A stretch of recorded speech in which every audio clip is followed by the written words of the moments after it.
The Knights of St. Catherine, Chapter 5. The Prophecy Understood. Ellie was concerned, as Hamish had been quiet for a while. "Do you have any more questions? You've been staring into that coffee for about 5 minutes now," Ellie stated, trying to lighten the mood. "I just have so many questions, and I don't really know which one to ask first," Hamish replied, looking at Ellie. Both were quiet for a couple more minutes, until Ellie stated, "Okay, so here is what you know. 1. The prophecy pertains to Tundra and Arctic. 2. Neither one of us can get out of it or stop it from happening. 3. We have to go through with it, as Arctic and I will die if we don't. 4. You and Tundra will need to support Arctic and I throughout this whole thing, or we die. You know that this is the annoying thing. Arctic and I are the ones that will be suffering here. 5. There will be a child born. So, hi, Dad." Ellie paused and waved at Hamish, who had gone very pale. "I'd forgotten about that part. Me? A dad? Okay, I have a 2-part question. How long would the pregnancy be? And would the child have the same growth rate as a normal human?" Hamish pondered. "Well, the pregnancy part is mentioned in the prophecy. A mortal pup born under a dyad clear full moon. Dyad is just a fancy word for 2, so our child will be born 2 months under a full moon after we have sex. As for the growth rate, I have no idea. I mean, wolves are considered full grown at 18 months to 2 years old. But I'm guessing that there will be some magic involved," Ellie replied. "So we will need the blue rose and the white rose to help make up some false memories and documents," Ellie continued. "Hang on. Back on point 4. You said Tundra and I will have to support you both the whole way through. What do you mean?" Hamish questioned. "I asked the champion who had found the old practitioner while I was in the collective unconscious. What the practitioner meant, and the practitioner told the champion at the time, that the champions who are in service when the time is right needed to be like wolves, a mated pair with no distractions. Those were his exact words," Ellie explained. "Meaning?" Hamish pressed. Ellie sighed. "That for the process to work properly, it is best we do not have other intimate partners. So whatever you've got going on with the Grand Magus needs to stop. Also, in general, wolves mate for life," Ellie firmly responded. Hamish looked like a stunned fish out of water. So to clear his mind and change the subject, he suggested, "Have you finished? Yes, let's go for a walk." "I guess that you're not thrilled about having to address whatever is going on with you and the Grand Magus," Ellie pointed out. Hamish sighed. "I don't know what is going on with Vera. I'm attracted to her, but when I look at you, all that goes away, and I just want to spend time with you, and the feeling I get from Tundra when I do is just an overwhelming feeling of happiness." He finished looking up in the cloudless blue sky with a smile on his face. After showing Ellie Belgrave campus, his office, and avoiding the more pressing topics, they decided to grab lunch at the Blade and Chalice. "I think I only have one question left," Hamish began.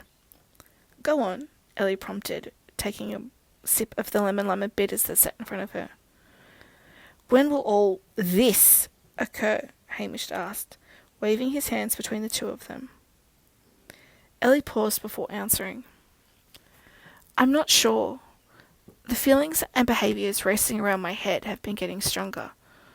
I have a hunch that it will get to a point that we won't be able to ignore them. Plus, during my run last night, Arctic picked out a den spot and began to tidy it up. It's not too far from the house, actually. So I'm thinking not too much longer," Ellie finished. Hamish only nodded in reply, deep in thought. "Want to let Arctic and Tundra run back to the house?" Hamish said with a smile. "Sounds like fun. But what about our lunch order? Ellie replied.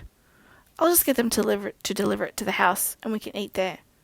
Hamish smiled and held out his hand to Ellie, who took it and stood up from the booth and headed out of the door. Once Hamish and Ellie got back to the house, they found their cloaks folded and waiting on a nearby tree branch. You know, these cloaks are the best, Hamish smiled. I'm glad you like them, Ellie replied, as they put them on.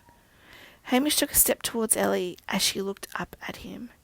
He placed his hand on Ellie's cheek, ghosted his thumb over her lips, and ended up resting his hand on her neck to lean down and gently kiss her.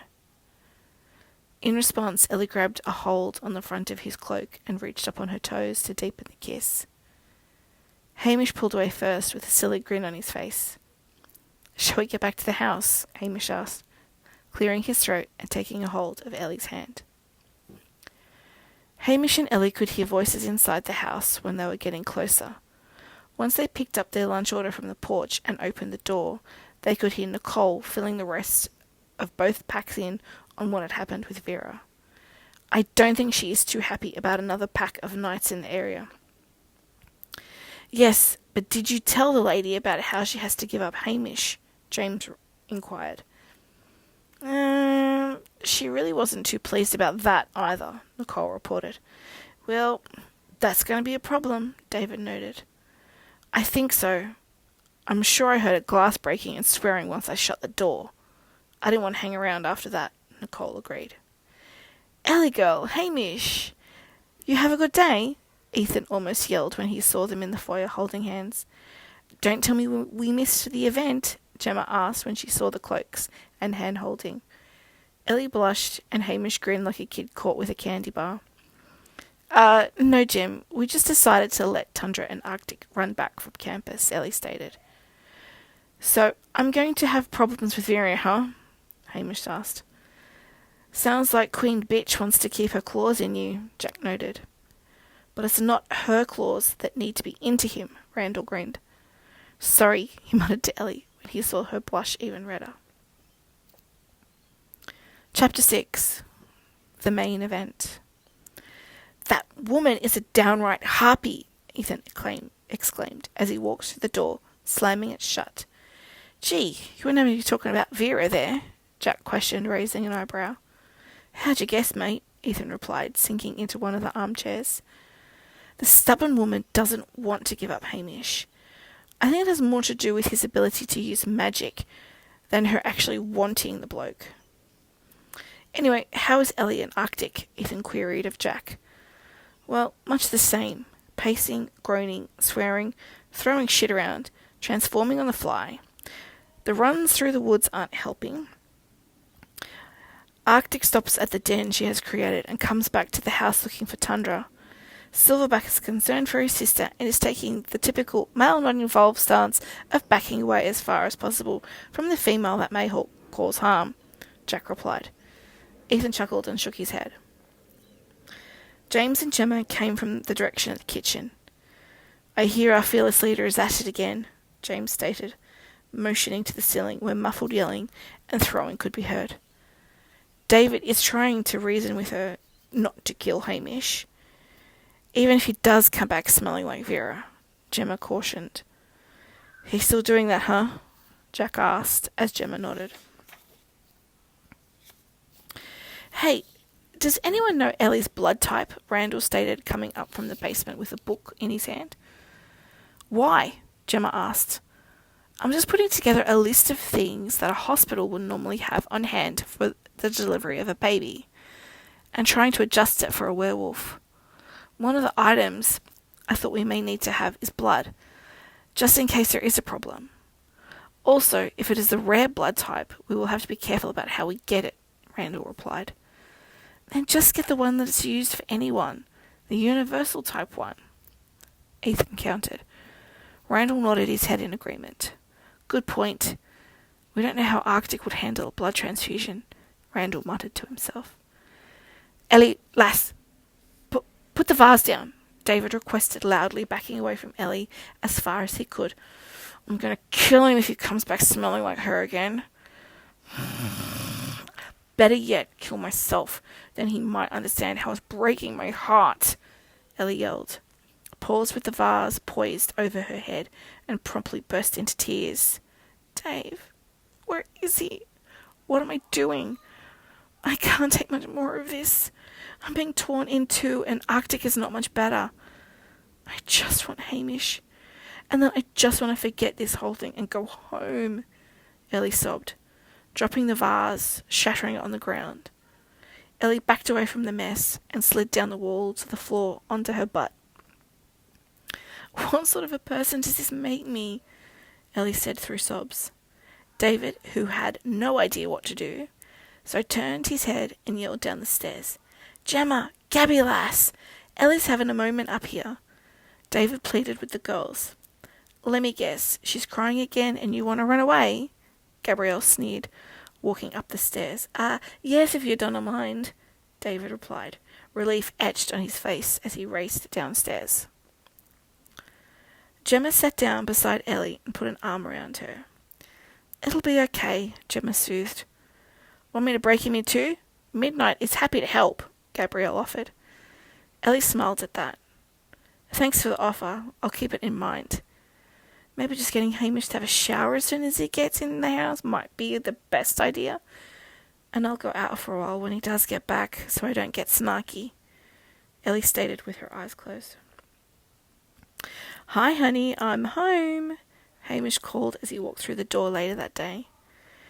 We're having a before-dinner drink, Hamish, Jack called from the living room. On seeing the exhausted faces of both packs, Hamish commented, Ellie having a bad day? Unfortunately, yes, she threatened harm to you, herself, and a vase. A mirror and a glass pitcher didn't make it. There was sobbing, then laughter, and now is sleeping, James reported. After a few moments of quiet drinking and contemplation, Gabrielle broke it with, What is that fucking awful smell? Gagging, covering her nose and mouth. It's getting stronger, Jack noted, looking around the group.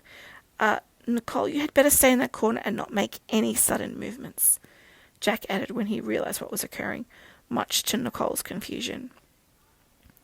Lilith, Gemma and Gabrielle had covered their noses and mouths to get away from the smell, while Randall, James, Ethan and David were fighting against transforming into their wolves.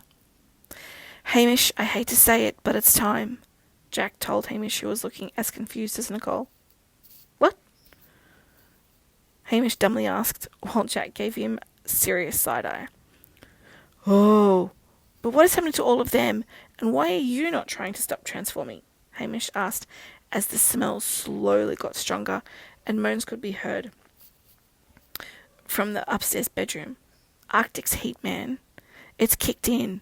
I'm not affected as much since Silverback is Arctic's brother, and in other species, males usually fight each other so the strongest one gets to mate. And the girls are just plain grossed out, I think, Jack replied. Okay, I get it, Hamish replied, and began to unbutton his waistcoat and shirt. Ellie then jumped over the stair rail from the upper floor to land next to Hamish in the foyer. You're home, Ellie exclaimed, throwing her arms around Hamish's neck and kissing him breathless. Oh God, you smell divine, Hamish moaned, closing his eyes and taking a deep breath in. Absolutely mouth-watering, he continued, grabbing Ellie by the waist and almost throwing her against the wall, attacking her neck with kisses and small bites, tracing his hand up her thigh, underneath her cloak, all while Ellie moaned in ecstasy. Ellie! Jack practically yelled to get her attention, which understandably didn't have any effect, so he tapped her on the shoulder, yet this action earned him a growl from Tundra. Back off, Silverback. Your sister is mine. Yes, I do understand that, Tundra, but I think it might be a wise idea to take this into the woods so you don't break the house, Jackie explained, and slowly backed away from the couple. After a beat and surveying the foyer, Tundra seemed to agree with Jack. Arctic Ellie, leave the cloak and run into the woods. The chase is always the best part, Tundra Hamish stated. Arctic Ellie smiled and dropped her cloak and began to run to the front door. She jumped over the porch railing as Ellie and landed on the lawn as Arctic. Tundra Hamish growled in appreciation, turned to Jack and said, Hamish wants me to tell you not to wait up for him."